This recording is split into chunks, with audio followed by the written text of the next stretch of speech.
everybody. My name is Paul Esden Jr., a.k.a. Boy Green. I'm the New York Jets digital reporter for Heavy.com. Welcome to our show. We do this every single week, every Thursday normally, right around this time, and we dive into, well, the world of football. And, of course, we do that with my main man who has beautifully coiffed hair. That is Randy Mueller, our NFL front office insider and, of course, former NFL general manager at multiple locations and, of course, the former executive of the year as well. And you see what he's representing, because not only do we talk NFL football, there's another three-letter league that we will be discussing, and that is the XFL. So without further ado, let's welcome in my partner here, Randy Mueller, into the show. And Randy, week one is in the books for the XFL. I mean, give us the little taste here, Randy, to start us off here.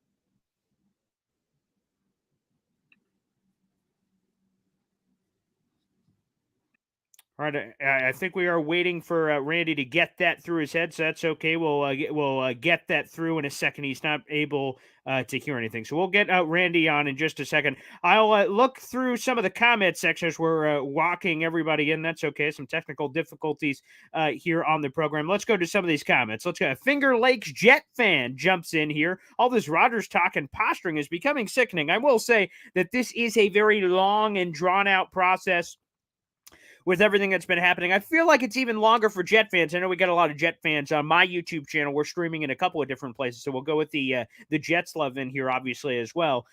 Because the Jets have realized since the end of the regular season, quite frankly, that there was a chance that a new quarterback was going to come in, that someone else was going to enter the fray. So it feels, I think, a little more drawn out from a Jets fan perspective, because the last couple regular season weeks, we kind of saw what was possible. Then obviously we've kind of had this full offseason as well to kind of dive through a lot of this with speculation being connected to every possible quarterback on the planet, left or right, up or down, or what have you, from that perspective. So it has been crazy. Some are sickened by it. I'm still not, because you know what? The Jets are an incredibly attractive place. Sam Monson said it yesterday on the official Jets podcast. I tweeted out a clip late last night that I'm just excited because the Jets are in a prime position. They are an attractive suitor. You know, when you're at the 8th grade school dance and you're in the middle of the floor and everyone wants to dance with you, that's what the Jets are. And that is an unfamiliar position for this team in particular. So it feels great because I just have a sense of confidence that they are going to land somebody.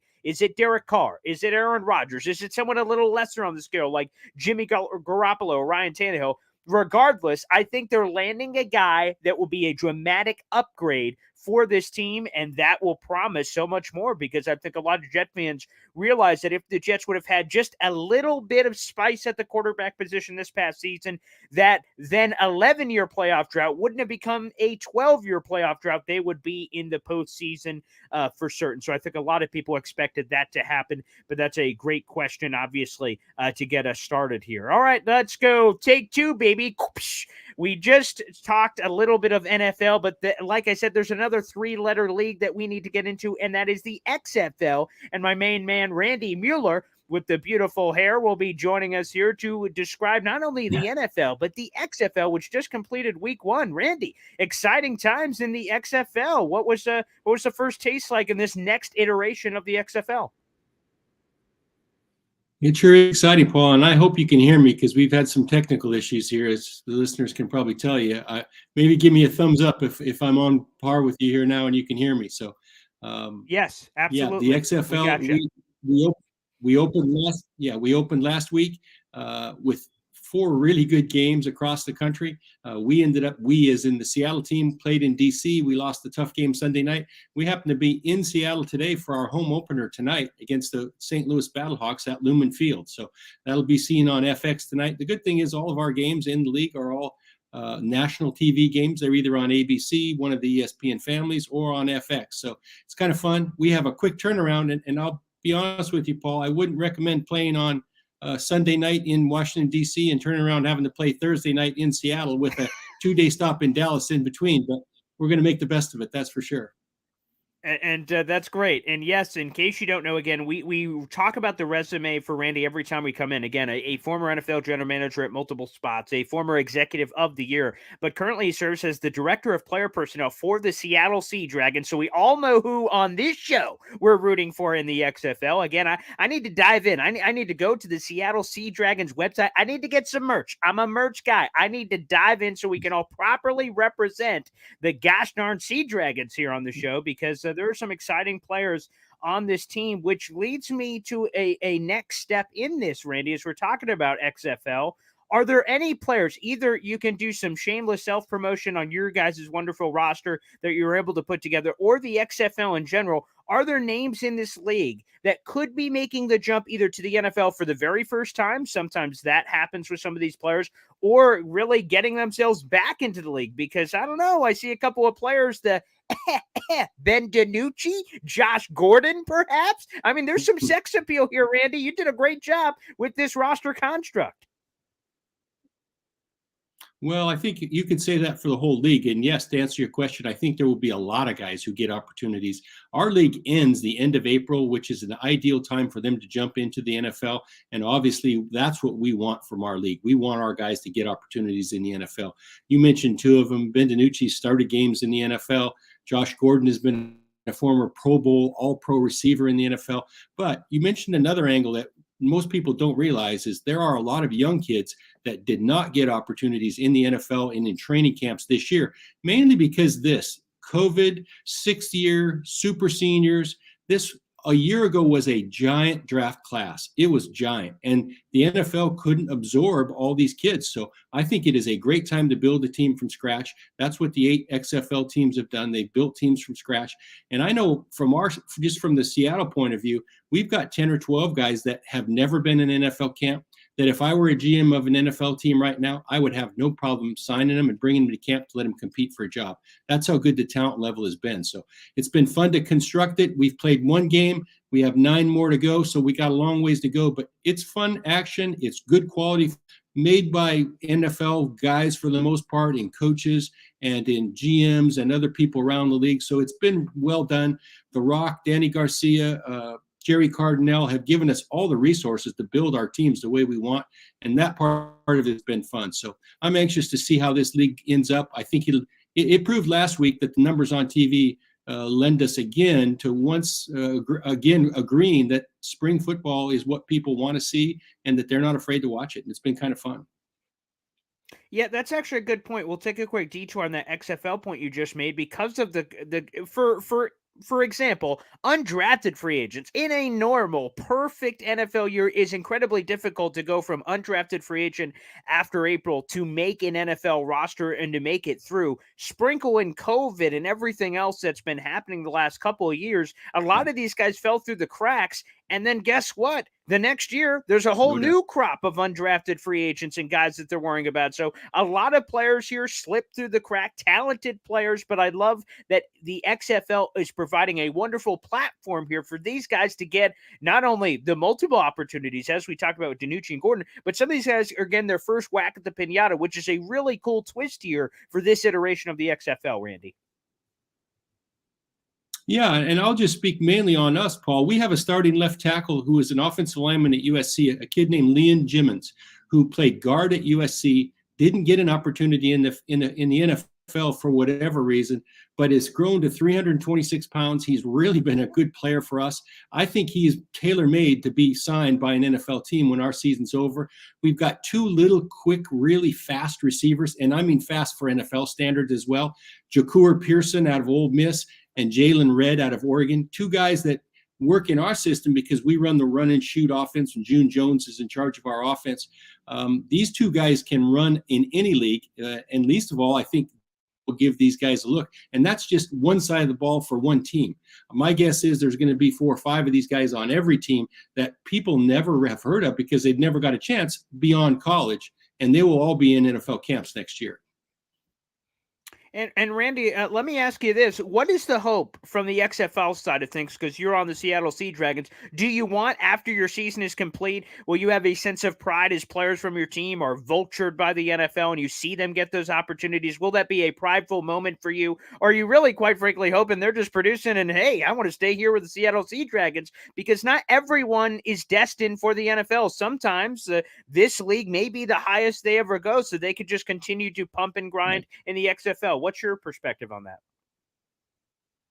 Yeah, and that's the same theory and same speech that we've given these guys, Paul. It's a great point in that we're going to have a couple different sets of players, some of which do attain to get to NFL standard again, and some have never got a chance. But you're right, some have bounced back from the NFL, and this is going to be it for them. They're going to play a couple years at the XFL level and then move on to real life. So we've been honest and upfront with them. We're going to do everything we can to push our guys to the NFL. We'll talk to NFL scouts. I know for a fact NFL scouts and pro scouting directors because they've called me. They have interest in our players. They're going to get undrafted free agents once the draft is over, but then they're going to fill in with guys from the XFL that have done a good job. So the opportunities are there. Again, they come. We have guys ranging. We had one kid just turned 21 last month, and we've got another offensive lineman that's 33. So the range is all over the place, age, experience level, and it's been tricky, but we've tried to fit a whole team together in the last 6 weeks of training camp, and it's been a fun process. It's been grueling, but we think we've got a pretty good group right now, and I think they're all having fun. I think they really want to win. That's what they care about. They're not here for the money, I can tell you that, Paul. What they're here for is to be on film so that they can change the way the NFL perceives them, and only film does that. It doesn't matter what they get paid, really. They want to get on tape because that's the golden ticket, right? And to get on film for 10 weeks, it's really a tryout for 32 teams. There are a lot of guys that came with us off practice squads at the end of the NFL season and didn't sign futures deals in the NFL because they want to come get on film and get in front of all 32 teams. So it's a really good concept, and that is the end game for us, is to get as many guys back to that NFL level as we can because it only helps the quality of play in our league. That makes a lot of sense. And one more, Randy, on the XFL before we move into some other juicy topics we have here on the slate. And what's the overall perspective on the XFL? Again, this is the third iteration. Depending on your age of our listeners and viewers, you may remember the one way back in the day in the early 2000s. There was also a second iteration of Vince McMahon that ultimately ended up selling to The Rock and also Danny Garcia, and this new iteration that we've seen. What makes you feel confident that this time around they'll be able to solve it? Because I do believe there is a thirst that needs to be quenched. People love football. There is no offseason in the NFL with the draft and free agency, but the capitalization of a spring league has not been able to be manifested. And I don't believe not due to lack of demand, but lack of supply in the right way. Why is the XFL the answer this time around? Well, I think it was the answer last time around, only this thing called the global pandemic hit. And that was in 2020. Otherwise, we would probably be in year 3 of the XFL. So that's really what happened the time before. I think this is set up to succeed. There's plenty of financial backing. Jerry Cardinal, Redbird Capital. We all know what The Rock and Danny Garcia can do from a marketing and branding standpoint. That is running wild right now. And so we've really done a good job of spreading the word. But I think this iteration of it has a long list of reasons why I think they'll be around in several years. Most of them come to light almost all daily. We have some partnerships with the NFL. We're working on some little different rules in the special teams. Kickoffs are a little different. If people tune into the games, they'll see probably less collisions on special teams. So we're building player safety. All things that the NFL wants to see and has told us they want to see, and we'll build the body of work for them. We've got partnerships on some coaching fronts and some minority internship fronts with others in the NFL. So I think at the end of the day, the NFL needs a league like this, not only to develop players, but develop other people, front office, all kinds of things. And we had this for years with NFL Europe. We would send players to NFL Europe. We would send equipment guys. We would send trainers. We would send coaches. All of them got great experience to come back and then really be able to contribute at the NFL level. And I think that's the end game for everybody, is to have a little partnership like that where we can work hand in hand to help the NFL gain more traction in some other areas, not only players, but in all these ancillary departments as well. Another great point that I don't think people realize when they see these leagues coming out, USFL that will be coming out in a little while, the XFL right now, and more, that again, the development of some of those other parts of the game, I think are great reasons, quite frankly, to continue to show your support. So let's, transition now from the XFL to the NFL. And well, we've got more to talk about with quarterbacks. And there you go, the old green and white for all our Jets faithful who are watching. And Derek Carr had a multi-day visit over the weekend that started on Friday night and worked its way all the way through the weekend. We'll start with Derek Carr and get to the merging of some sunshine happening in a little bit. But we'll start there with Derek Carr. This is his first free agent visit. The other visit was when he was still a member of the Las Vegas Raiders, and he did that as an agreed-upon visit to the New Orleans Saints. So this was his first free agent visit, and Randy, by all accounts, it seemed like it was a raving success for both sides, according to reports. Yeah, I would agree with you. I think it's an information gathering process, and sometimes the free agent trail can get done quickly, and sometimes it takes several weeks to gather the right information. I think Derek's going to kind of take his time with this, to be honest with you, and just see where all the spots come in. I wasn't surprised that the Jets were involved with him. I am a little surprised that they went all in, but I'm glad they did, because they can't assume that they're going to even be in an Aaron Rodgers sweepstakes or another quarterback sweepstakes. They've got to go all in on Derek Carr. Now, saying he's going to be a Hall of Fame quarterback is optimistic, but I get it. And they're trying to recruit him. They're trying to make him feel as comfortable as he can. So they've got to go all in as if this is the only option. So I like that bit of philosophy that the Jets have thrown his way. So it'll be interesting.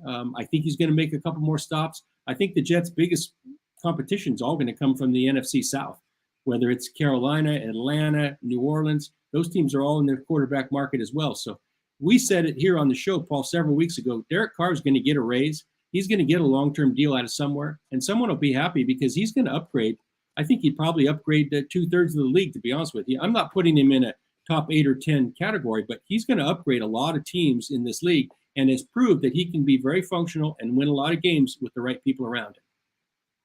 Well, Randy, take us behind the scenes. What the heck happens on a visit like this?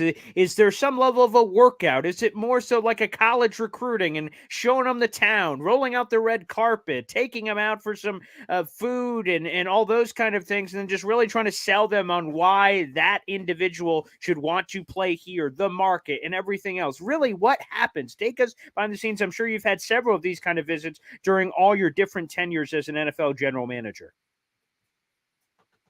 Yes, and free agency has evolved as well to its at different levels nowadays.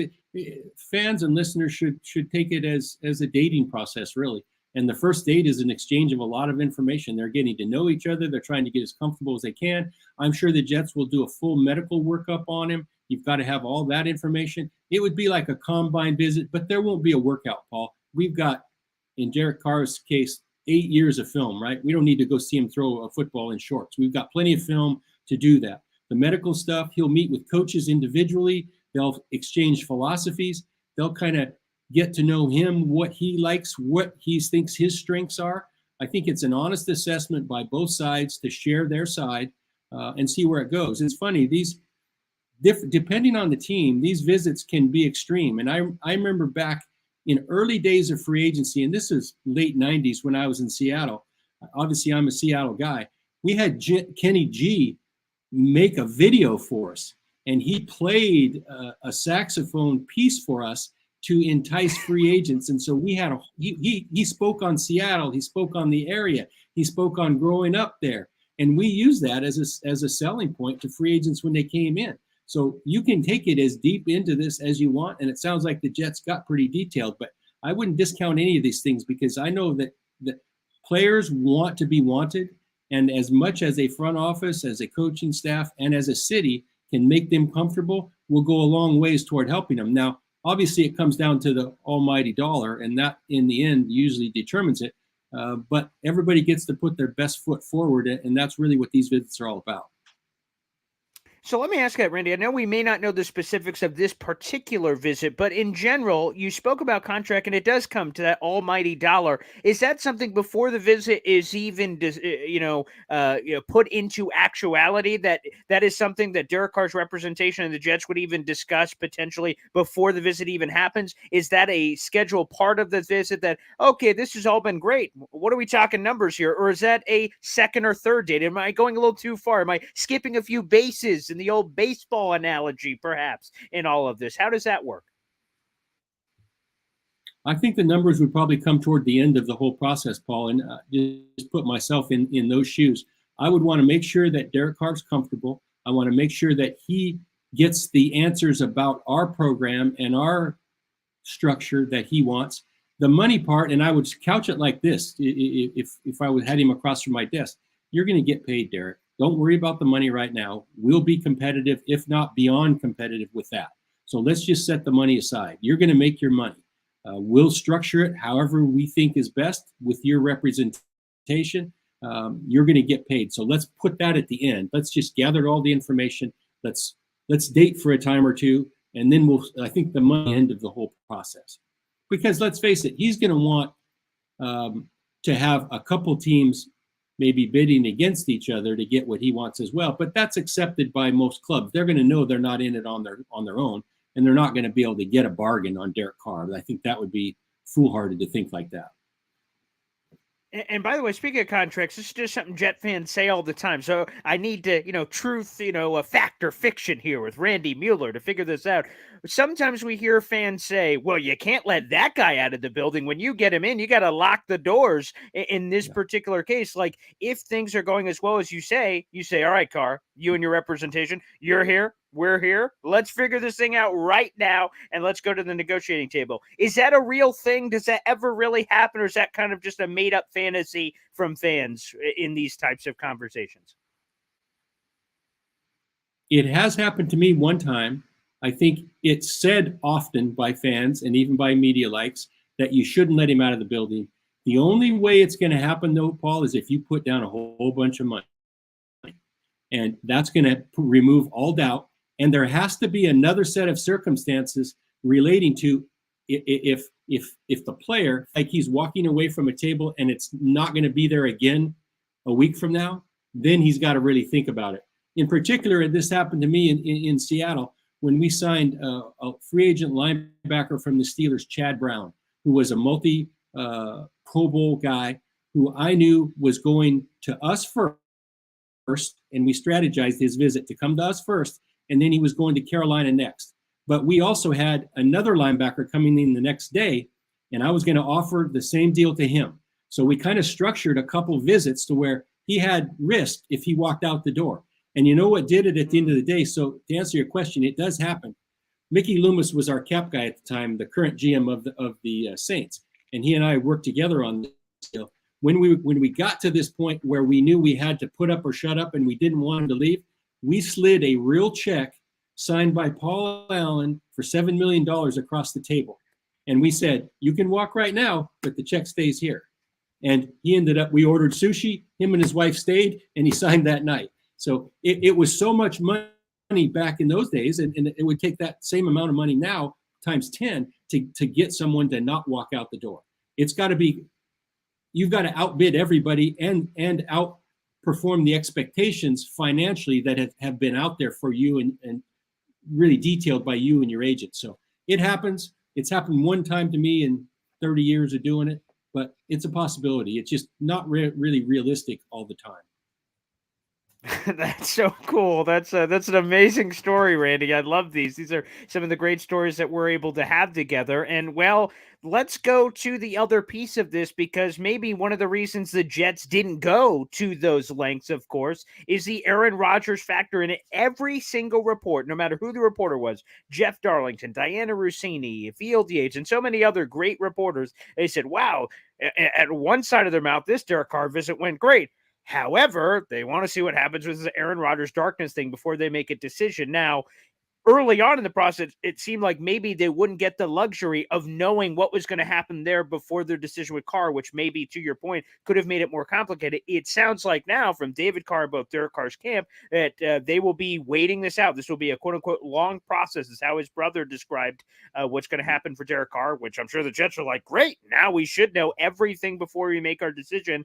It has been announced earlier today. Aaron Rodgers has emerged from the darkness. Later in the show, I will read you the details on where Aaron Rodgers was kept, and we'll just get some more thoughts on you from that. But before we get there, overall on this decision-making process, Randy, can you take us behind the scenes of this strategy? It's a dangerous game of cutting red wire versus blue wire and making these decisions because Derek Carr's just a free agent. All it costs is Woody Johnson's money. For Aaron Rodgers, it costs Woody Johnson's money and probably a slew of draft picks to try to acquiesce and make that deal happen. And obviously, you have the pros and cons of each player. Take us in the strategy of this and how the Jets are going to try to pull this off, because it seems like a dangerous game of Russian roulette.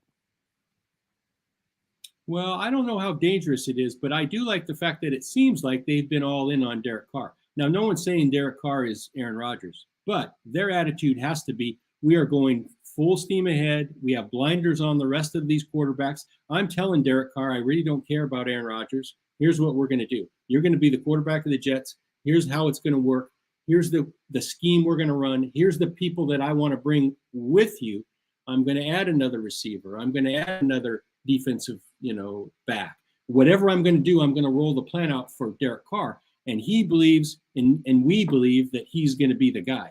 We can always about face and change later on if the Aaron Rodgers sweepstakes includes the Jets. There's no idea what Aaron Rodgers is going to do. So I surely would not pass on another quarterback based on thinking we can connect the dots with Aaron Rodgers, because we know how those dots are going to go. It's going to go this way, this way, this way. All those Aaron Rodgers dots will be all over, and you won't have any feel for it at all. And you're right, the compensative package is going to be complicated as well. So I don't know how that's going to work out.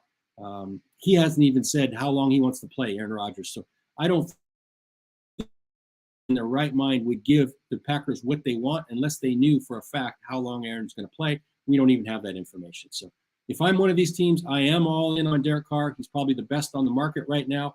And I'm going to take my chances that the Aaron Rodgers thing plays out in some fashion later on. But if I can get Derek Carr signed right now, I'm going to do it. Fair enough. And before we move on, yes, we have the details here. Here is the darkness retreat in which Aaron Rodgers is at. This is from ESPN. Here is how it was described. The time that Aaron Rodgers spent at the darkness retreat was in a partially underground hobbit-like structure with 300 square feet of space devoid of light, with a queen-size bed, a bathroom, a meditation-like mat on the floor that is fully powered.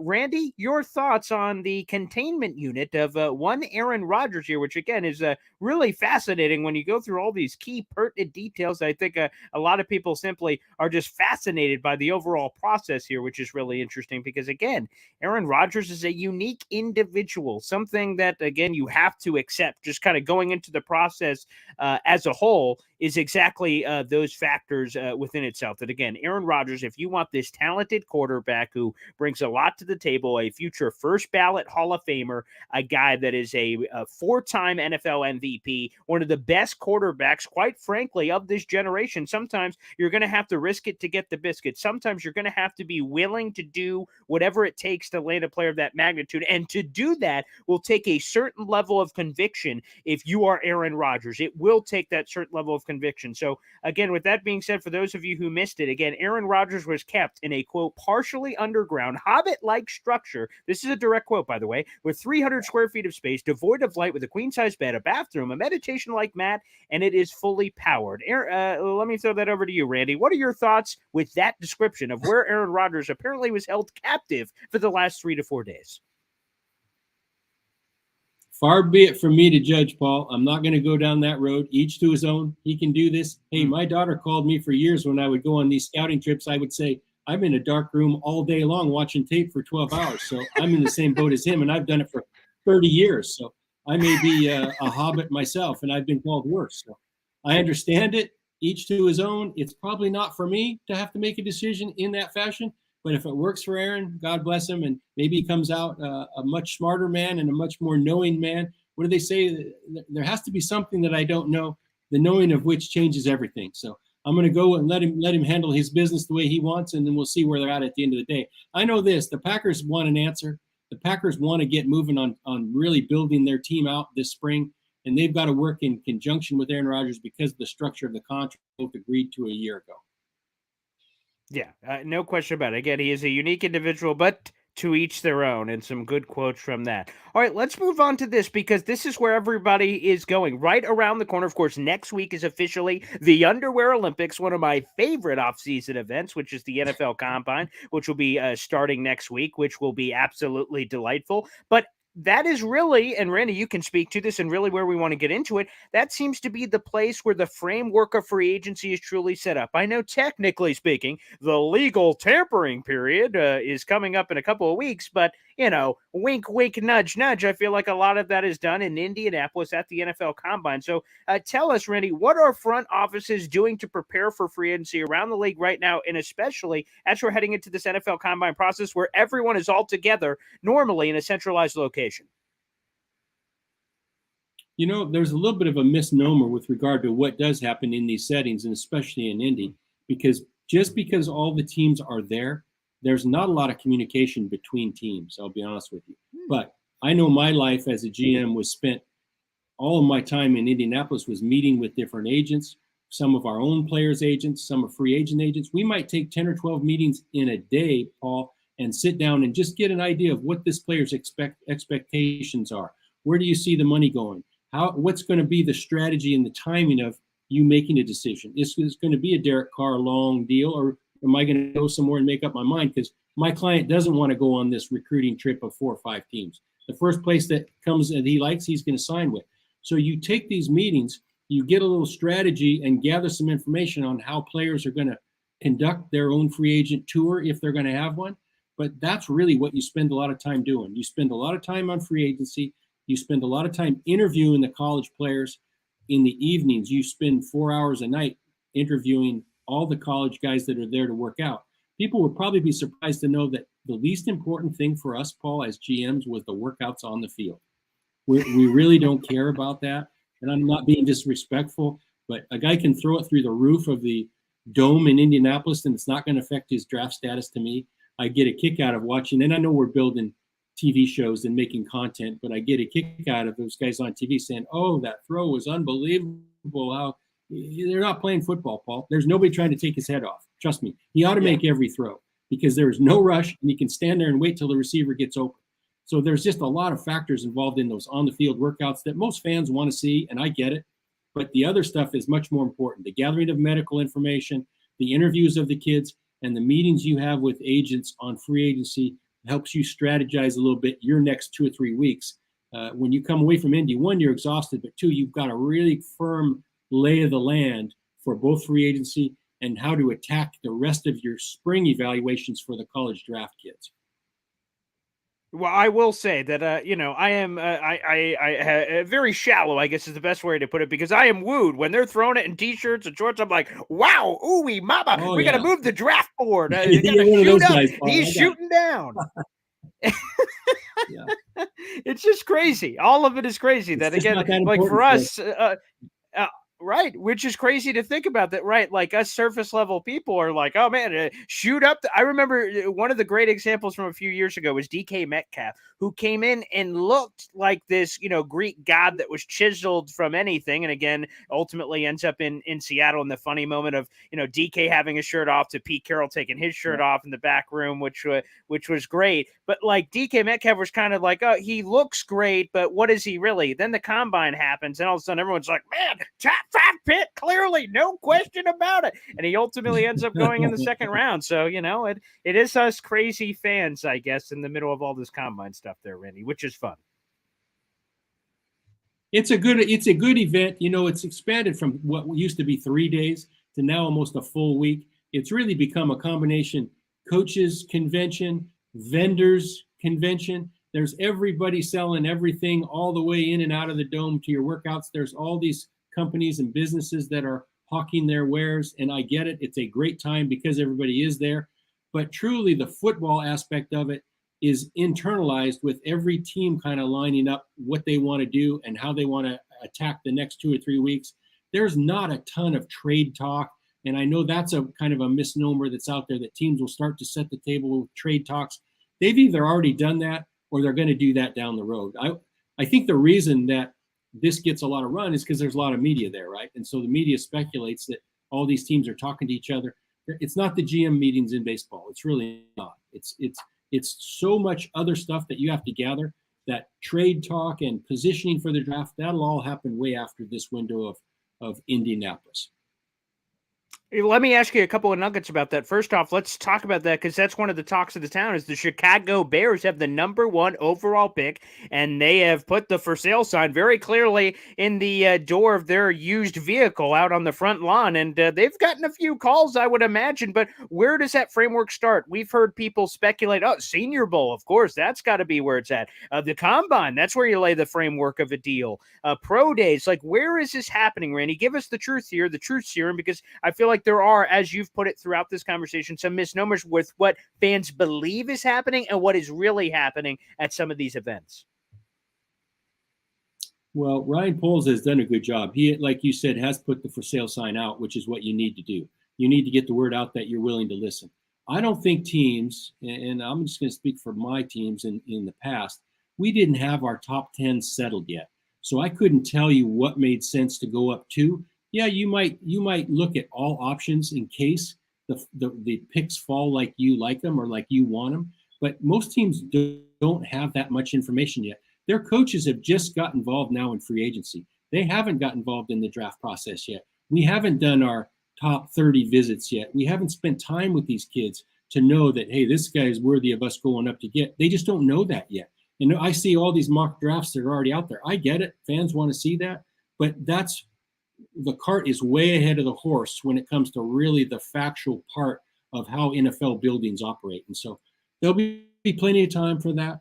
I don't think you can speculate too much other than, like we said, Ryan Poles has said we're willing to drop. But I guarantee if you gave Ryan Poles some truth serum, he didn't want to drop below 4 or 5 because the risk is you drop out of the players. So there may only be 5 or 6 blue chip players in this draft. And I'm just throwing that out there. Maybe there's 2 or 3. I've been around some that the draft goes 10 or 12 deep, but they don't know yet. And Ryan doesn't know how far he wants to fall yet. And then who's really worthy of coming up to get? That's what everybody thinks is, oh, somebody's going to come up to get Bryce Young. Someone's going to get up to get a quarterback. We don't know that because the NFL hasn't put their stamp on these outside the building evaluators yet. Yeah, and I'm sure from the Bears' perspective, the dream scenario, to your point, is double dipping within the nature. Again, they sit at #1, and there's apparently, according to all the media people, all these teams that want to move up. If the Bears could do Mitchell Trubisky style and flip from 1 to 2, and then they allow the Houston Texans to get their top pick, then maybe 2 to 4, let the Colts jump up for their guy, and then in theory, the Bears could get their Jalen Carter. They could get their Will Anderson, their blue chip defensive guy, and a treasure chest of picks. Now, reality and fantasy don't always intersect appropriately for that sort of thing to happen, but that is one of the sexy topics, certainly of conversation here during draft season, Randy. And one more additionally that I want to get to here on the free agency side of things. This is something you've talked about before, but I'm just so fascinated by it, Randy, that quite frankly, this show could be just a 24-hour camera feed where I'm just following you around your entire life, asking you all kinds of pressing questions. And one of them is the free agency big board of how you as a NFL team are stacking all of your free agents on a board and ranking them and power ranking them in terms of priority, in terms of contracts, in terms of everything else. Can you just give us a small slice of what that is actually like for an NFL team? Again, as we're approaching here, because free agency, the legal tampering period, we're only a handful of weeks away before we're knee deep in all of that. Most NFL teams have done that part of the process. They have stacked their free agent board. And I think the critical point is when you consider how each team does it, you're really looking for options and upgrades. Those are the 2 things you've got to dial down on. And then you may only have a select few. It might be the GM, might be the head coach, might be your scouting director. They might be involved in placing our potential free agents in that slotting order, because that's the critical factor. We have 3 guys that are going to be free agents. Let's put those cards in where we think they belong in the full list of free agent let's just say tackles that are available. So there may be only one or two better than the guy we got. So one, you better pay him fast. And two, you can't overpay these other guys because there's only one available. So you can't fill every hole. But what you can do is you can use that information and then the degree of difficulty based on that particular roster spot is also considered what's in the draft. Well, we don't have to overpay to get this one tackle that's better than ours because we think it's a deep draft for tackles and we might be able to have a better chance to draft one in the second round. So the strategy carries over into a whole bunch of multitasking exercises, and GM's brains are kind of scrambled, but they figure all this stuff out. And my guys used to say, if you fall and hit your head, Randy, we're dead. Can you put some of it on paper? And so we would actually have this draft board and put it on paper so that one of us weren't concussed, and the whole plan goes out the window. Yes, that's a key in all of that process, which I'm sure is easier said than done. But putting that together is a key piece of the puzzle. Let's go how we end every show here. We're emptying the GM notebook, and if you guys are new to the show, first off, make sure you show your support, like the video, hit subscribe down below, and also get involved in the comment section. But of course, we end every show talking about the random quick-hitting nuggets we didn't cover already that may have caught in Randy's eye this past week, including the franchise tag window opening up, and that's a bigger deal for some teams over others. What were some of your observations this week with that opening up, Randy? Well, the couple names that come to mind, and there's been a lot of talk about what the Giants are going to do with Daniel Jones and what the Ravens are going to do with Lamar Jackson. I think the plan is probably a little more clear in that the Giants want to keep Daniel Jones. It's a matter of finding common ground along with the Barkley contract that they can fit under their cap. I think there's a little more gray area when it comes to Lamar Jackson, and that's the one, right? Because the coordinator is involved, the new scheme is involved. For whatever reason, Lamar has decided to make this fully guaranteed demand the hill on which he makes his stand. I really don't think that stuff's going to change, Paul. And we've talked about it on the show here. I don't think the Ravens are going to acquiesce and all of a sudden guarantee a whole bunch of money. That's just not going to happen. So what I foresee happening is in this window at some point, we may have some more discussions. And I think the Ravens would be willing to go above and beyond where they were last fall just to get a deal done because they don't have any other options right now. But at the end of the day, if the Ravens have to put a franchise tag on him, and I think it would be the exclusive one because they can't get cute, right? What's $5 or $6 million trying to save that on Lamar Jackson when we can assure we have him and we really don't have another plan. So I could see them using the exclusive tag on him. He'll fight it. He'll walk away for all the offseason. At some point, if he wants to get paid, he's going to come back because he's got to get the checks, right? And 1/18 of $45 million is a lot of money. So eventually, and every player says, I'm not going to play for the tag. I'm not going to play for the tag.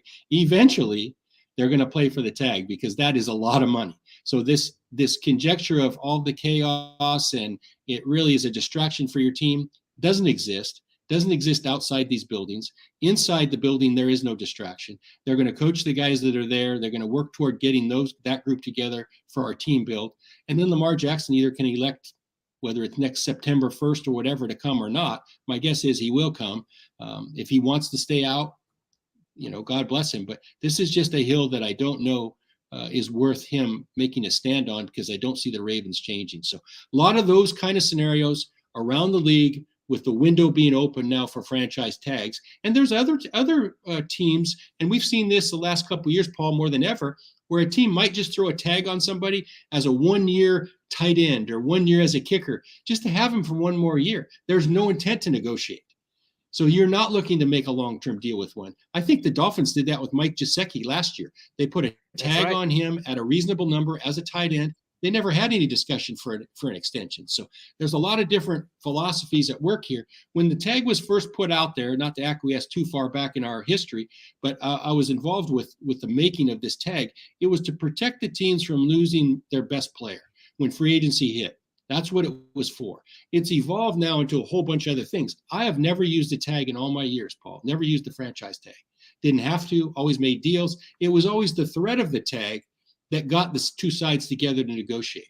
Seems like that has been pushed a little further down the road now, and they actually use tags, and it becomes a little more animosity. And it's always an interesting time. whether teams philosophize, their philosophy is to use the tag or not. Here we're at that point again. Well, I will say, Randy, right off the top, that again, if I'm ever set to be a free agent from Heavy, feel free to use the franchise tag on me. No threat necessary. I will sign on the dotted line to be retained. So I just wanted to make sure that is perfectly clear right from the get-go. That is firmly Probably on the smart table. business on your end, Paul. Smart business. That's 100% true, and I don't know. To be honest, I'm not sure if the people at Heavy would actually consider using the franchise tag. That is a high honor, but that's neither here nor there. Let's get into it here with another one of your observations, and it's fascinating because as we watch a situation with Kyler Murray in Arizona and trying to determine what's going to happen here, because the Cardinals have made an interesting leap of faith with the construct of this coaching staff and the relationship between when Kyler Murray and this new coaching staff could have a dramatic effect on his future, especially since he's dealing with an injury that could compromise him for at least some big portion of the upcoming season. A lot to unpack here, Randy. Yeah, and at a lot of different levels. You're right. I think it was clear that Jonathan Gannon made part of his interview process clear that he thinks Kyler Murray is an elite talent. He thinks he's one of the best in the league. My guess is that's not common around the league, but that's what he did to get the job. So that was part of his interview. I'm sure of it. And now they, like you said, have hired a 35-year-old, relatively inexperienced offensive coordinator who was a tight end coach of the Browns and has been around a little bit. But it'll be interesting to see what kind of an offense they come up with in Kyler's on Kyler's behalf, because you're right, he's probably going to miss a big chunk of next season. So they're going to have to go find a quarterback in the interim. And maybe that's the idea they have in the back of their mind, Paul, is we're going to go find a quarterback. And then when Kyler comes, he comes. But we can't make an offense around this 5'9" quarterback. We've got to have a longer term plan.